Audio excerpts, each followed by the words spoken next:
Hello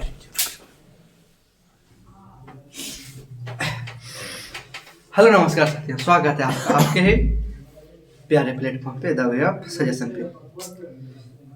आज है हमारी वर्ब की अंतिम क्लास। मात्र 2 रूल्स बचे हैं इसमें, और V2 V3 में कैसे चेंज करते हैं वो तो हमने परसों वाली क्लास में ही ख़त्म कर दिया था। और एक लास्ट में यानी V4 में कैसे चेंज किया जाता है उसकी रूल्स 2 या 3 बताए, और आज 2 रूल्स बता के इसको फिनिश कर देंगे, यानी वर्ब को पूरी तरह से फिनिश। अब आप वर्ब के किसी भी क्वेश्चन को अगर वर्ब की सारी क्लासेस पहले किए हुए हो तो अभी वर्ब के सारे क्लासेस करने के बाद अभी जो 2 रूल्स बताएंगे, इन दोनों रूल्स के बाद अब वर्ब में क्लियर हो जाएंगे। कैसे V1 को V2 V3 में चेंज करते हैं, V4 को चेंज में करते हैं या V5 में चेंज करते हैं, ये सारी परेशानियों से आप बेझिझक दूर हो जाएंगे। तो चलिए देर ना करते हुए हम अपनी पठन पाठन में लग जाते हैं। तो हमारे पीछे कुछ रूल्स लिखे हुए हैं। इस रूल में क्या कहा गया है, यदि कोई वर्ब क्या लिखा है, यदि किसी क्रिया के अंत में कॉन्सोनेंट लेटर हो तथा उसके पहले कोई अगर वोवेल लेटर आ जाए तो क्या करते हैं हम, लेटर को तो अंतिम लेटर को डबल करते हैं और लास्ट में ING लगा कर उसको क्या करते हैं, V4 बना देते हैं। यदि किसी क्रिया के अंत में कॉन्सोनेंट हो तथा उसके पहले कोई वोवेल हो तो अंतिम लेटर को डबल करके लास्ट में ING जोड़ते उसको V4 में बना देते हैं। Some verb end with consonant letter and there is vowel letter before them. We add double letter to add ING and make V4. For example, जैसे bucket, begetting, beading, cut, cutting, dig मतलब खोदना होता है, digging, get मतलब पाना होता है, getting, forget भूल जाना, forgetting, knit knitting, put रखना, putting, stop स्टॉप। देखिए यहाँ वोवेल है, इसके पहले कॉन्सोनेंट है, तो क्या है, यदि किसी क्रिया के अंत में कोई कॉन्सोनेंट लेटर आवे तथा उसके पहले कोई वोवेल आवे, ये वोवेल है आपका, ये कॉन्सोनेंट, अंतिम लेटर को डबल करते हैं, यानी इसको क्या करेंगे, डबल करेंगे तथा ING जोड़कर इसको V4 बना देंगे। स्टॉपिंग, ये बन गया आपका V4। देखिए स्टॉप, ये आपका क्या है, V1 है। अगर V4 बनाना है तो क्या करना है, लिखना है, इसको लास्ट वाले अक्षर को डबल करके ING जोड़ देना है।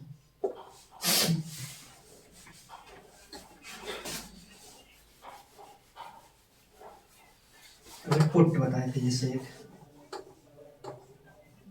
पुट, यू तो वोवेल है, टी कॉन्सोनेंट, क्या करेंगे, लास्ट वाले अक्षर को कुछ नहीं करना है डबल करके V4 बना देना। जैसे डिग, डिग मतलब क्या होता है, खोदना, DIG, ये कॉन्सोनेंट है, ये वोवेल है, इसको क्या करेंगे, डबल करेंगे, DIGG, डिजिंग मतलब खोदना होता है। कट, किसी चीज को काटना, कट का क्या होगा, कटिंग। Hit, hitting, hitting.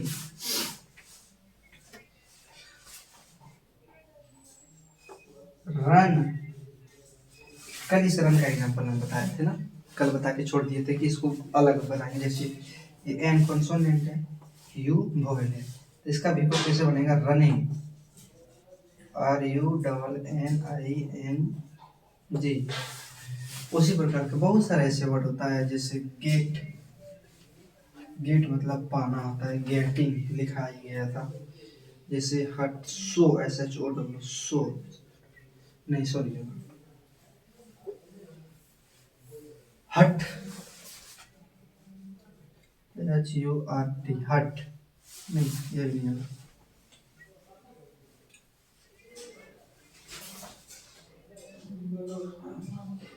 एक कौन सा वर्ड बताया, जैसे जैसे में क्या होता है, और एक और बताना था कॉन्सोनेंट लेटर हो, वोवेल लेटर पुट पोहिट मैक एम के एम रान बताए ना है cut cut cutting CUTTIN cutting run क्या रनिंग रनिंग हिटिंग दिमाग में भी आने रहे। अगर वैसे शब्द अगर आपको अगर कहीं क्वेश्चन में मिल जाए, अगर किसी वर्ड के पहले वोवेल है, अगर उसके बाद कोई कॉन्सोनेंट वर्ड आता है लास्ट में, तो क्या करना है, सिर्फ लास्ट वाले वर्ड को डबल करके आईएनजी जोड़ के उसका पेपर बना देते हैं। लास्ट रूल भारत का एक अंतिम सा रूल है,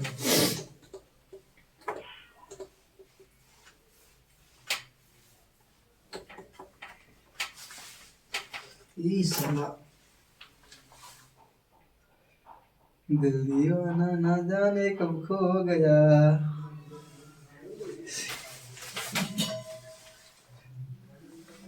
डिस्टर्ब करता है तुम्हारा गुलाब यहाँ, तुम्हारा गुलाब यहाँ शोभा नहीं देगा।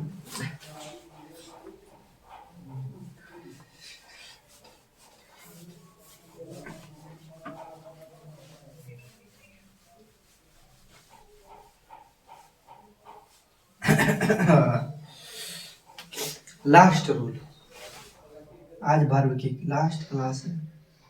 लास्ट रूल, अब लास्ट रूल क्या कहता है, यदि किसी वर्ब के अंत में आई ई आ जाए, यदि किसी वर्ड के अंत में क्या आ जाए, आई ई आ जाए, तो आई ई को हटा के वाई जोड़ के आई एन जी जोड़ेंगे और V4 बना देंगे। जैसे एग्जाम्पल दा है ना, ये डाई आई ई है ना लास्ट में, आई ई हटा के क्या करेंगे, वाई ऐड करेंगे, D Y Y Y add कर दिए। अब क्या करेंगे लास्ट में, आई एन जी ऐड करेंगे, डाई। ये बढ़िया आपका V4, समझे।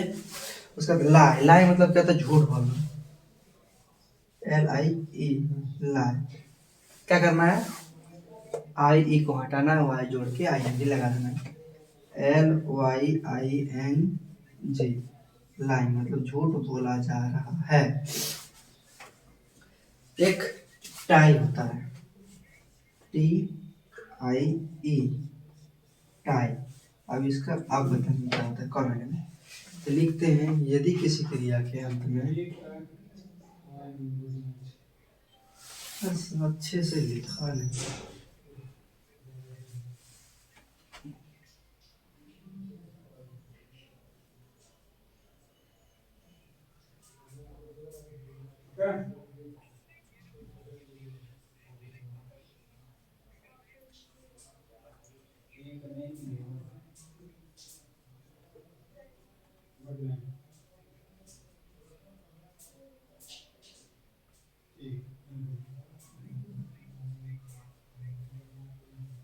आई ई को हटाकर वाई जोड़कर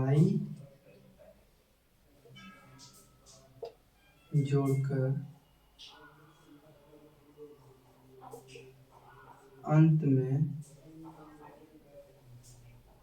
ING लगा देते हैं,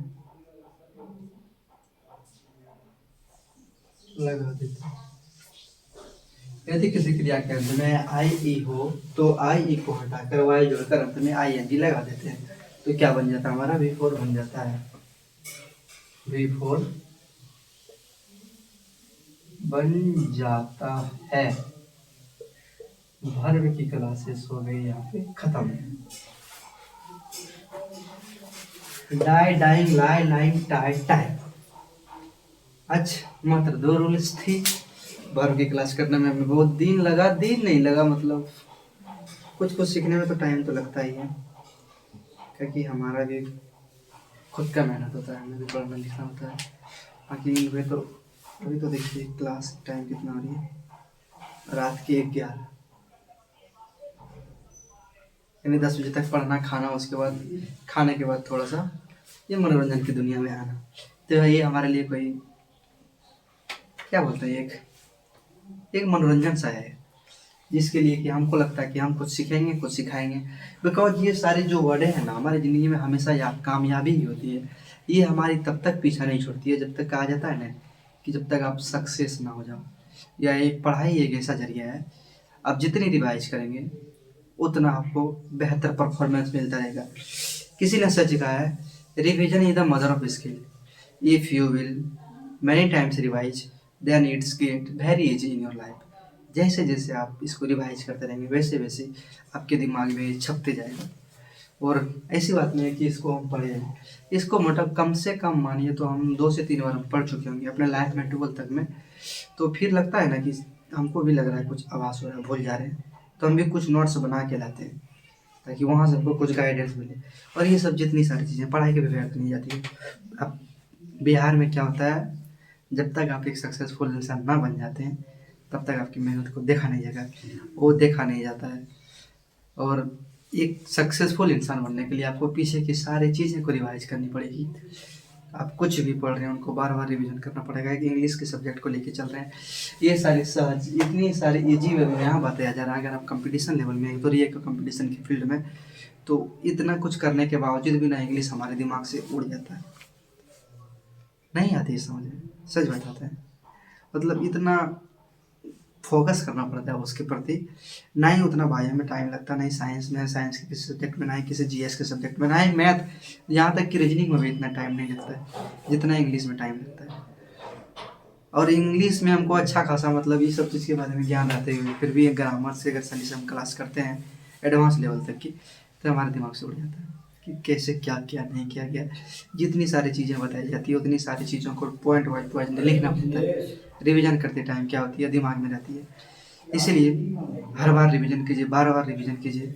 12th वाले बच्चों से कहते हैं अभी भी आपके पास 1 मंथ के करीब बचा हुआ है, 30 से 40 दिन। कुछ नहीं कीजिए, गेट बंद करके ताबड़तोड़ रिवीजन कीजिए और एग्जाम ढंग से लिखिए, पन्ना को खाली नहीं छोड़ना। ये सब बातें बताएंगे, लास्ट दिन अभी नहीं रखना। और बाकी जहाँ तक होती है मेहनत ताबड़तोड़ कीजिए, रिवीजन करते रहिए। रिवीजन बराबर रिजल्ट, आप जितनी बार रिवीजन करेंगे उतनी बार उतना अच्छा आपका रिजल्ट बनेगा। तो लास्ट में बस इतना ही जाते जाते कहेंगे कि ढंग से पढ़िए, मन से पढ़िए और टाइम को यूटिलाइज कीजिए। यहाँ वहाँ रील्स फेल के चक्कर में अपनी ज़िंदगी को बर्बाद न करिए। अभी मौका है कुछ कर दिखाने का। नहीं तो पीछे से बाहर आके अगर कोई पढ़ रहे होंगे 12th में, अगर कम नंबर आ जाएंगे तो पूरा ज़िंदगी का सवाल हो जाएगा तुम्हारे पेरेंट्स के ऊपर कि बाहर रह के इतना कम नंबर लेके आया और हमारा बच्चा घर में रह के इतना नंबर लेके आया। और कौन सा सब्जेक्ट, आर्ट्स के सब्जेक्ट की तुलना में। आर्ट्स और साइंस में कंपटीशन किया जाए तो साइंस हार्ड होती है, लेकिन गांव वाले पेरेंट्स ये नहीं समझेंगे कि साइंस से बच्चा कुछ किया है। हमारा बच्चा आर्ट्स से अगर ज़्यादा नंबर ले आया है तो हमारा बच्चा तुम्हारे बच्चे की तुलना में अच्छा है। लेकिन बाहर रहने वाले के भी ऊपर भी एक जिम्मेदारी होती है कि हम बाहर आए हैं इसलिए ताकि हम बड़ा सब्जेक्ट लिए, और बड़ा सब्जेक्ट लिए हैं इसलिए हमको बाहर भेजा गया है। क्योंकि आप किसी भी काम पे ध्यान ना दे के ओनली पढ़ाई पे फोकस करेंगे, इसीलिए उनका भी बोलना एक हक बनता है। क्योंकि घर में रहने के बाद कोई भी इंसान सब कुछ काम करना पड़ता है। जैसे हम लोग भी घर जाते हैं तो हम सारा काम करते हैं, और घर में रहने के बाद तो बहुत सारा काम होता है कि करना पड़ता है। और बाहर रह के अगर ना पढ़ के कम नंबर लेके आइएगा तो ये सबसे पहले आपका डिमेरिट रहेगा कि आपने घर बाहर रह के अपना टाइम को यूटिलाइज ढंग से नहीं किया, या फिर अपने टाइम को अपने इधर उधर बहका दिया। और गांव वाले आर्ट्स पढ़ के आपसे ज़्यादा नंबर ले आएंगे तो गांव वाले वाह वाह वाह करेंगे। इसलिए ऐसा मौका गांव वाले को ना दीजिए। और अभी भी ढंग से पढ़िए, मन से पढ़िए, तंग से पढ़िए। कल हम लेके आएंगे प्रीपोजिशन, टेंस, बहुत सारी चीज़ हमारे पास है। तो देखते हैं हम कल कौन सा सब्जेक्ट को लेके आते हैं। बाकी आज के लिए इतना ही। बाबा टेक केयर, गुड नाइट।